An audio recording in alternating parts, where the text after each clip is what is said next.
Hello guys, welcome back to my YouTube channel. आज की video के अंदर हम डिस्कस करने जा रहे हैं साइकेट्रिक नर्सिंग का। आपका एक टॉपिक है ये जुविलाइन डेलिक्वेंसी। ये टॉपिक आपको नर्सिंग के लगभग हर सब्जेक्ट के अंदर देखने को मिलेगा।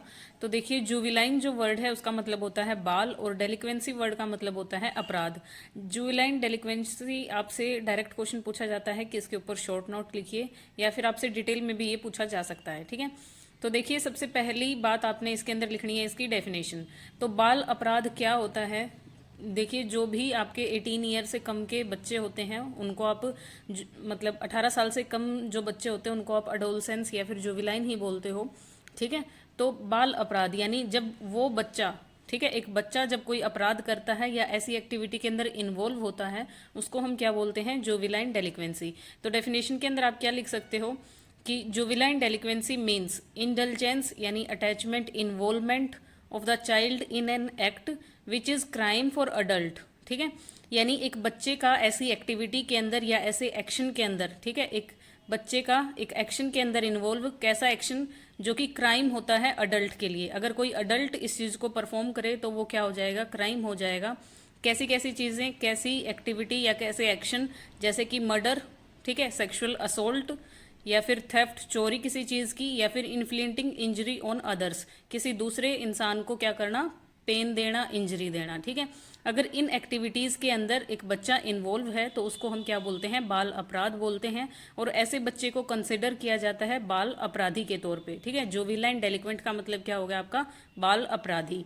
ठीक है, तो ये सारी चीज़ें क्या हैं? क्राइम है एक अडल्ट के लिए, लेकिन क्या अगर इनको एक बच्चा करता है, बच्चा या इन एक्शन के अंदर इन्वॉल्व होता है तो उसको हम क्या बोलते हैं? बाल अपराध बोलते हैं। ठीक है, और ऐसे बच्चा जो बाल अपराध के अंदर इन्वॉल्व है उसको हम क्या बोलेंगे? जुविलाइन डेलिक्वेंट, बाल अपराधी बोलेंगे। ठीक है, नेक्स्ट देखिए, आपके पास हैं कोजेज। अब ऐसे क्या कारण रहते हैं जिसकी वजह से कोई भी बच्चा जुविलाइन डेलिक्वेंसी का शिकार होता है, या किन कारणों की वजह से कोई बच्चा ऐसी एक्टिविटी परफॉर्म करेगा? तो इसके आपको यहाँ पे टोटल 4 रीज़न दिखाए गए हैं। Psychological causes, sociological problems, economical problems और फिजिकल प्रॉब्लम। ठीक है, साइकोलॉजिकल कोजेज के अंदर क्या आएगा? सबसे पहली चीज़ साइकोलॉजिकल प्रॉब्लम यानी बच्चे का मानसिक संतुलन। ठीक है, वो कैसा होगा? जब वो खराब होगा, किस वजह से? फैमिली के झगड़ों की वजह से, डिसहारमोनी की वजह से, पेरेंट्स के बीच में अच्छी नहीं बनती है, डिवोर्स के केसेस हैं, माता पिता का तलाक हो चुका है, या फिर माता पिता में से किसी की डेथ हो चुकी है, या फिर बहुत ज़्यादा डिसिप्लिन है। ठीक है, तो ये सारी चीज़ें, ये ऐसी कंडीशन हैं जो बच्चे के ऊपर इफेक्ट डालती हैं गलत। एडवर्सली का मतलब होता है गलत इफेक्ट डालते हैं बच्चे के माइंड के ऊपर। ठीक है, या फिर और क्या चीज़ हो सकती है? चाइल्ड नेग्लेक्ट, अगर बच्चे को इग्नोर किया जाए, ठीक है, उसको ज़्यादा एडवाइजेज मेक देम बिकम वोयलेंट, उनको क्या हो? ऐसी सलाह दी जाए कि वो वोयलेंट होएं, एग्रेसिव होएं। ठीक है, lack of development of emotion and attachment. ठीक है, बच्चे को क्या हो? इमोशन की कमी हो, अटैचमेंट की, यानी उसके साथ प्यार करने वाला कोई नहीं है, उसकी ख्याल रखने वाला कोई नहीं है। तो ये सारे कोजेज आ जाते हैं आपके बच्चे के साइकोलॉजी को ख़राब करने के लिए। ठीक है, अगर बच्चे का मानसिक संतुलन ही सही नहीं है, उसको ऐसा लगेगा कि मैं नेग्लेक्ट हो रहा हूँ, ठीक है, या फिर बहुत ज़्यादा डिसिप्लिन है, या फिर फैमिली के अंदर माहौल अच्छा नहीं है, तो ये रीज़न हो सकता है। नेक्स्ट क्वेश्चन है, नेक्स्ट जो कोज है वो है आपका सोशियोलॉजिकल प्रॉब्लम्स। सोशियोलॉजिकल प्रॉब्लम के अंदर देखिए, अब बच्चा घर के बाद कहाँ जाता है? आपका स्कूल में, दोस्तों के साथ। ठीक है, तो प्रॉब्लम हो जाए स्कूल के अंदर, कोई बच्चे के साथ कोई मिसबिहेव हो रहा है स्कूल के अंदर, ठीक है, या फिर एनवायरमेंटल मेंटल डिसोलेशन, वहाँ पे जहाँ पे भी बच्चा रह रहा है उस जगह पे बच्चे का मेंटल मतलब मेंटली हैरेस किया जाता हो, उसको टॉर्चर किया जाता हो। Each of recreational activity bear influence may lead to delinquent behaviour. ठीक है, उसके साथ जो बच्चे पढ़ रहे हैं, ठीक है, उनकी एक्टिविटीज़ भी क्या करती हैं? उसके जो इफेक्ट डालती हैं, इन्फ्लुएंस करती हैं बच्चे को। ठीक है, तो सोशियोलॉजिकल प्रॉब्लम के अंदर आप बेसिकली लिख सकते हो कि घर के बाहर वो जिस भी एनवायरनमेंट में रह रहा है, वो स्कूल हो गया, दोस्तों के साथ हो गया, अगर वहाँ का माहौल भी अच्छा नहीं है तो ये चीज़ें भी बच्चे के माइंड पे इफेक्ट डालती हैं। नेक्स्ट चीज़ है हमारे पास इकोनॉमिकल प्रॉब्लम। इकोनॉमिकल प्रॉब्लम यानी अब यहाँ पे आता है आपका रिसोर्सेज से रिलेटेड, घर में पैसे की कमी, किल्लत हो, वो चीज़। पॉवर्टी का मतलब गरीबी होता है, आपको पता है, लैक ऑफ रिसोर्सेज, कमी हो संसाधनों की, लीड्स टू डिससेटिस्फैक्शन, अगर बच्चे के पास कंप्लीट सारी चीज़ें नहीं हैं तो डिससेटिस्फैक्शन होता है, यानी बच्चा संतुष्ट नहीं हो पाता है। मे लीड टू डेलिक्वेंट बिहेवियर, तो ऐसे केसेस के अंदर वो चोरी करने की कोशिश करता है, ठीक है, दूसरों से छीनने की कोशिश करता है। तो ये सारी चीज़ें भी क्या करती हैं, लीड करती हैं डेलिक्वेंट बिहेवियर को। उसके बाद है फिजिकल, चिल्ड्रन मेंटल रिटार्डेशन। अब इसके अंदर आती हैं आपकी ये बीमारियाँ, ठीक है। जैसे सबसे पहले मेंटली रिटार्डेशन, बच्चे का जो दिमाग है वो क्या है, उसकी ग्रोथ रुक चुकी है, क्रोमोसोमल एबनॉर्मलिटी है, are unable to control their impulses and behaviour. तो अगर बच्चा किसी भी मेंटल इलनेस से गुजर रहा है तो वो अपने बिहेवियर को, अपने एक्शंस को कंट्रोल नहीं कर पाता है, और उसकी वजह से भी क्या हो जाता है, कई बार जुवेनाइल डेलिक्वेंसी हमें देखने को मिल सकती है, ठीक है। नेक्स्ट चीज़ है अब responsibility of a psychiatric nurse in the management of juvenile delinquency. एक साइकेट्रिक नर्स की क्या रिस्पॉन्सिबिलिटी रहती है, ठीक है। बाल अपराध अगर हो रहा है कहीं पे, तो एज अ साइकेट्रिक नर्स आपकी क्या रिस्पॉन्सिबिलिटी है, आप कैसे मैनेज करोगे ऐसे केस को या फिर ऐसे बच्चे को। तो सबसे पहले आप क्या करोगे, बैकग्राउंड हिस्ट्री लोगे। बैकग्राउंड हिस्ट्री लेने का जो एम रहेगा आपका वो क्या रहेगा, ताकि आप सारी की सारी इन्फॉर्मेशन को इकट्ठा कर पाओ, ठीक है।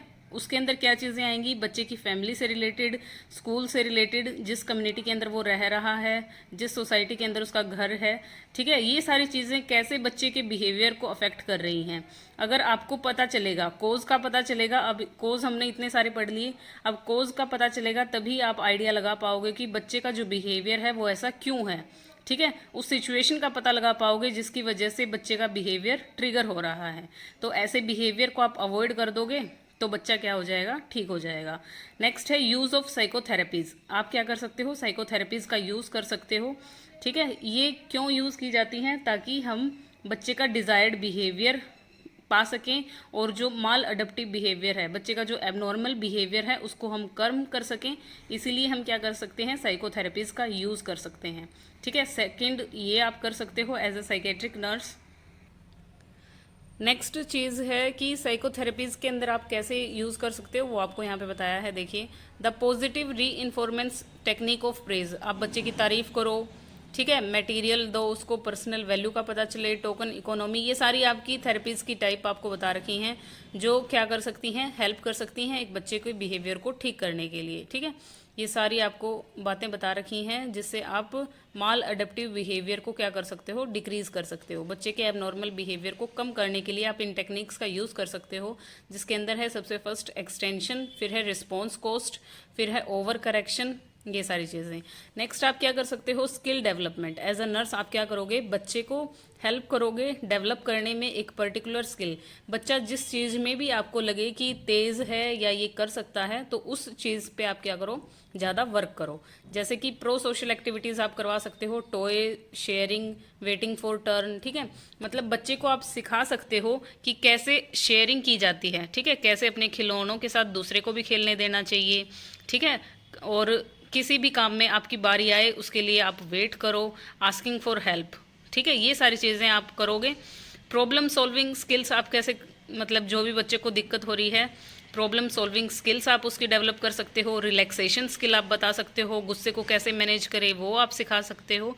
तो एज ए साइकेट्रिक नर्स इन स्किल्स को आप यूज़ करके बच्चे के अंदर क्या कर सकते हो, डिज़ायर्ड बिहेवियर को ला सकते हो। नेक्स्ट है प्रोवाइडिंग केयर एंड लव। बच्चे को प्यार और केयरिंग एटीट्यूड से ही आपने ट्रीट करना है। दे शुड बी लिसन्ड, आपको उनकी बातें अच्छे से सुननी है, काउंसलिंग करनी है उनकी जब भी ज़रूरत पड़े, ठीक है। नेक्स्ट है पेरेंट ट्रेनिंग। अब केवल बच्चे के ऊपर ध्यान देने से कुछ नहीं होगा, आपको बच्चे के पेरेंट्स को भी ट्रेन करना है कि कैसे वो अपने बच्चे के साथ डील करें, ठीक है। क्योंकि बच्चा आपके पास तो कुछ टाइम के लिए रहेगा, रहना तो उसको अपने माँ बाप के पास ही है। तो आप पेरेंट्स को भी ट्रेन करोगे कि वो अपने बच्चे के साथ कैसे रहें, ठीक है, कैसे उसको प्यार दें, कैसे केयर करें, कैसे लगाव हो उसके साथ उनका। और री इन्फॉर्मेंस, मतलब ये जो स्किल्स आप अपना रहे हो यहाँ पे, माँ बाप को भी सिखाएं, ठीक है। और सोशल और साइकोलॉजिकल फैक्टर्स हैं उनको कम से कम करना है जितना पॉसिबल हो सके, यानी माँ बाप को आपने समझाना है कि बच्चे के साथ बाहर कुछ गलत ना हो, इसका ध्यान आप लोग रखिएगा, ठीक है। नेक्स्ट है जेनेटिक काउंसलिंग कर सकते हो आप, ये पता कर सकते हो। जैसे ये मेंटल रिटार्डेशन वाला कोर्स हमने पढ़ा था, इन सारी चीज़ों को हम क्या कर सकते हैं, ठीक कर सकते हैं कैसे, जेनेटिक काउंसलिंग करवा के, प्रॉपर स्क्रीनिंग करवा के, ठीक है। नेक्स्ट है एंश्योरिंग कम्युनिटी पार्टिसिपेशन, ठीक है, स्कूल्स पे at the level of community. Next मतलब पड़ोस में, in ordering the behaviour of children, क्या करना है, बच्चे को कम्युनिटी के अंदर ज़्यादा से ज़्यादा पार्टिसिपेट करने के लिए क्या है, बोलना है आपने, ठीक है। स्कूल्स के अंदर जो भी प्रोग्राम्स हो उनके अंदर बच्चा भाग ले, यानी एक तरीके से जहाँ पे भी वो रहे उस वहाँ पे वो हर एक्टिविटी के अंदर इन्वॉल्व रहे, उसको ये लगे कि मैं भी इम्पोर्टेंट हूँ यहाँ पे, ठीक है। सोशल वेलफेयर सर्विसेज, और आपने क्या करना है, ट्रेनिंग भी की जा सकती है स्कूल टीचर्स की, कि कैसे ऐसे बच्चों को पहचाने जो कि बाल अपराध का शिकार हो सकते हैं, या फिर टाइम टू टाइम बच्चों की मेंटल हेल्थ को चेक करते रहना चाहिए, ठीक है। तो टीचर्स को भी ट्रेन करना चाहिए स्कूल के अंदर। नेक्स्ट है social welfare services, it consist of recreational facilities, parent counselling, child guidance and educational facility. क्या एज ए साइकेट्रिक नर्स आप बच्चे को, माँ बाप को या स्कूल्स में आप ये बता सकते हो कि सोसाइटी क्या क्या वेलफेयर सर्विसेज प्रोवाइड कर रही है बच्चों की हेल्थ के लिए। तो इसके अंदर सारी चीज़ें आती हैं, पेरेंट्स को भी काउंसिल किया जा सकता है, बच्चे को गाइड किया जा सकता है, एजुकेशन फैसिलिटी प्रोवाइड की जा सकती हैं। तो सोसाइटी के अंदर काफ़ी सारी वेलफेयर सर्विसेज हैं, सेंटर्स हैं चाइल्ड की केयर के लिए, तो इन सब के बारे में आप इन्फॉर्म कर सकते हो। तो ये सभी चीज़ें हैं जो आप कर सकते हो as a psychiatric nurse to manage a juvenile delinquent, ठीक है। एक बाल अपराधी या एक बाल अपराध वाले बच्चे को मैनेज कैसे करोगे आप, ऐसे कर सकते हो, ठीक है। सो आई होप ये टॉपिक आपको अच्छे से क्लियर हुआ होगा। तो जो भी आपके डाउट्स बचते हैं वो आप कमेंट सेक्शन के अंदर पूछ सकते हैं। सो थैंक यू गाइज, मिलते हैं नेक्स्ट वीडियो के अंदर नेक्स्ट टॉपिक के साथ।